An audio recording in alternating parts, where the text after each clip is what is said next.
Failure is the stepping stone for all our endeavors. Oh, I don't want to hear this. If you avoid failure, you're avoiding leveling up. For real? Oh, okay. Continue. Failure allows us to be innovative, to think outside the box to solve our problems, which will ultimately lead us to something bigger and better than whatever we could have imagined. Avoiding failure will not help you build your confidence. Only when you're 10 toes deep in your mistakes, in your back pedals, will you be able to trust in yourself. Hello, welcome to my channel, 100 Days with Kaja. We are on day 42 of building our personal constitution, which is a living, breathing document that has our boundaries, our standards, our expectations for our lives. So whenever we feel like an emotional wreck, we have a place to reground ourselves. Our relationship with failure is quite similar to our relationship with growth, which is what we just talked about in our last video. A negative relationship with growth typically stems from a fear of success, but a negative relationship with failure stems from the fear of being seen. Nobody wants to be seen failing, falling, or farting. This fear most likely developed from trying something new and then people laughing at you, or you being ridiculed for any tiny mistake that you made. But for you to be able to grow, for you to be able to level up, for you to be able to become the best version of yourself, whether that's personal or your career or your love life or any type of interpersonal relationship, failure will come along the way. In today's video, I'm going to give you 10 ways to make failure your friend, since it's so essential to our growing and changing process. 1. Throw your failures a fake funeral. Let's say you've been striving and working towards something for so long, a goal that you've just want so bad, and you just keep failing. Instead of internalizing it, make a fake funeral. Wear all black, get some flowers. You can cry a little, but you want to make it comical, because failing isn't that serious. It's just that, comical. When you dumb it down and make it silly and take away all its negative emotions, you'll see how you've been overreacting just a little bit. 2.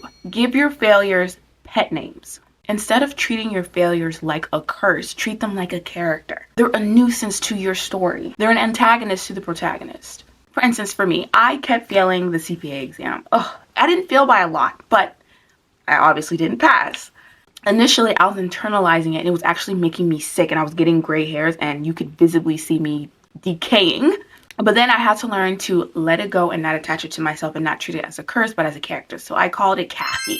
I would complain about how Kathy's always needy, how Kathy's never satisfied, how Kathy will say she wants one thing, but then really does another. And that was to kind of explain how I would study one thing, and then when I went to go take the test, it would go over things that I didn't even think were important. This again will allow you to treat your mistakes and failures as something silly and not that serious. 3. Run and yell your failures. Sometimes just telling yourself that you're good enough, or trying to make these little silly things in your life to make you feel better about your mistakes or failures, is not enough. Sometimes you just feel it in your hands and your body. You just want to shake it out. I get it. So put on your running shoes, go outside, and go for a run. And I mean, you could jog, but I mean sprint. And while you're sprinting, yell out your mistakes, yell out your failures. Then when you come back inside, you'll be too tired to even talk about it. You just ran a mile and screamed out your failures. The last thing you want to do is think about them or talk about them. You want to just move on to the next thing or try again. 4. Create a scapegoat. You never want your failures to be about you. You need to redirect your anger at some object. Let's say every time you make a mistake or you fail, you have assume this is a teddy bear, right? This teddy bear is your scapegoat. You'll look at your teddy bear and say, why did you do that? Why did you make that mistake? Why did you fail that? Why did you get that wrong? Make the teddy bear the scapegoat. You can throw the teddy bear. You can put the teddy bear in timeout, but never release your frustrations on yourself. 5. Are you spiraling? Then scream. Never allow failure to fester in your heart. It eats you away. I had just told you guys that I literally got gray hairs because I was so stressed out about the CPA exam.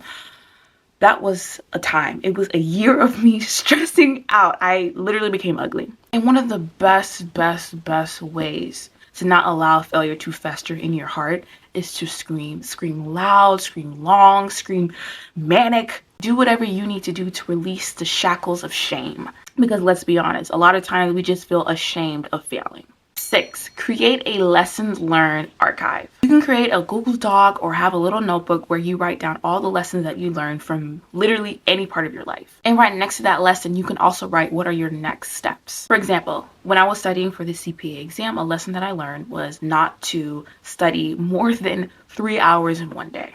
I tried to cram 6-7 hours and it was just burning me out because I was also in graduate school, which was honestly unsustainable. Next to that lesson, I would write, if I decide to study for 3 consecutive hours, then I need to take a 2-hour, 3-hour break and then come back. I would also write whenever I was frustrated within those 3 hours, I would take a pause, take a lap around the neighborhood, come back and continue within those 3 hours. Because I did that, I was able to get a higher score on the different sections of my CPA exam. Although I still didn't pass, my score did get significantly better. 7, stay in motion. Don't lose your momentum unless you want failure to win. It is so much harder to stop and start again. What is that saying? An object in motion stays in motion. An object in rest stays in rest. You want to be able to roll with the punches, all right? You fail, you make a mistake. Okay, cool. Maybe take a breather, then come back and continue doing what you're doing. 8, tie success to silly things that you can't see. Instead of saying that the only way you're successful is if you do X, Y, Z, say, okay, I'm successful if I wake up in the morning. I'm successful if I tell my mother good morning. I'm successful if I take a walk. I'm successful if whenever I'm frustrated, I take a step back and I breathe for 5 minutes. You want to tie your success to silly little things because they are easy. You don't want to tie your worth to what you can put out into the world. You want to tie your worth to simply just being you, to being kind, for enjoying life. This is one of the main reasons why successful and rich people still don't feel happy or successful, because they tie themselves to external validation. They tie themselves to what they can put out into the world. 9, create a crash out corner. This should never be in your room, but you want a place where you can literally just scream and punch and run and all of it. I think it's very healthy to have a crash out here and there, as long as you're not hurting yourself or anyone else. Just like we talked about in our 10 grounding articles, expressing your anger and frustration is healthy for you because you do not want to bottle it up. And 10, set a failure quota.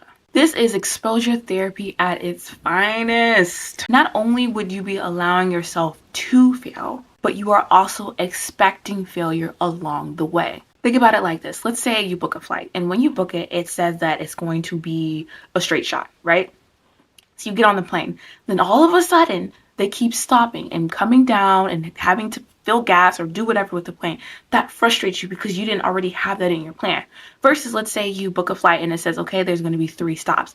You are mentally prepared for there to be 3 stops. It's not out of the ordinary. It's not throwing you off. You already expected, but you know for a fact that you are going to get to your destination. With failure, you need to expect that there will be hiccups along the way, that you may have to stop along the way. Bonus time! I have 3 more ways that you can make failure your friend. 1, verbally speak out everything that you have done correctly. This list can be directly related to what you were doing, but they can also be related to your values. During the process, were your values always intact? In your endeavors, did you support others? And regardless of your frustrations, did you display kindness? 2, track your courage, not your results. Instead of listing everything that you got right, list everything that you decided to try. List everything that you decided to venture out into and get outside of your comfort zone. Courage is the first step to success. Count the days that you've tried. Count the number of times within that day that you tried. And 3, our last bonus, learn to pause, not to quit.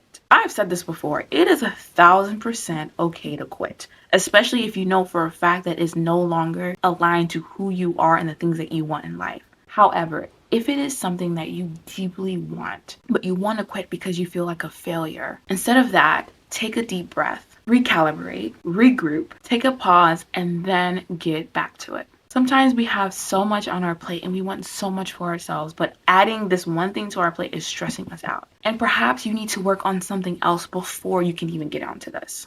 Alrighty, that's all I have for today. If you need help building your personal constitution, you can definitely check out my Substack 100 Days of Kaja, where you can see my personal constitution and use it as a reference for yours. Thank you for joining me today. Don't forget to like, comment, subscribe, and I will see you guys in our next video.